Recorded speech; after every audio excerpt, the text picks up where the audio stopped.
நீங்க எங்க குடும்பங்களை பேசும்போது என் மனைவிய, என் தம்பி சிவகார்த்தியின் குடும்பத்துல அவன் மகளை, ஐயா அன்பு சகோதரர் அஜித் அவர்கள் குடும்பத்தை பிள்ளைகளை, இதையெல்லாம் பேசும்போது நீங்க எங்க இருந்தீங்க?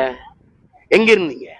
அப்ப உங்க கட்சிக்காரங்க என் கட்சியில் இருக்க பிள்ளைகளை, மற்ற கட்சியில் இருக்க பெண் பிள்ளைகளை அவ்வளவு கேவலமா எழுதுறானே, வாய்கிட்ட சொல்ல முடியாத வார்த்தைகளை. நீ எல்லாத்தையும் சேர்த்து நான் எடுத்துக்கிட்டேன். சீமானண்ணா, ஃபர்ஸ்ட் உங்க முதுக பாருங்க. உங்க கட்சிக்காரன் சாட்டை முருகன் வந்து விஜயண்ணா பத்தி எப்படி எவ்வளவு கேவலமா பேசியிருக்கான், டிவிக்கு மக்களை பத்தி எவ்வளவு கேவலமா பேசியிருக்கான், விஜயவனோட பர்சனல் பத்தி எவ்வளவு கேவலமா பேசியிருக்கான். அப்பெல்லாம் நீங்க எங்க போனீங்க? அப்போ உங்களுக்கு கண்ணு தெரியலையா? அதாவது உங்க கட்சி வேணா அதாவது சுயமரியாதை இல்லாம இருக்கலாம், ஆனா எங்க கட்சி வந்து சுயமரியாதை உள்ள கட்சி.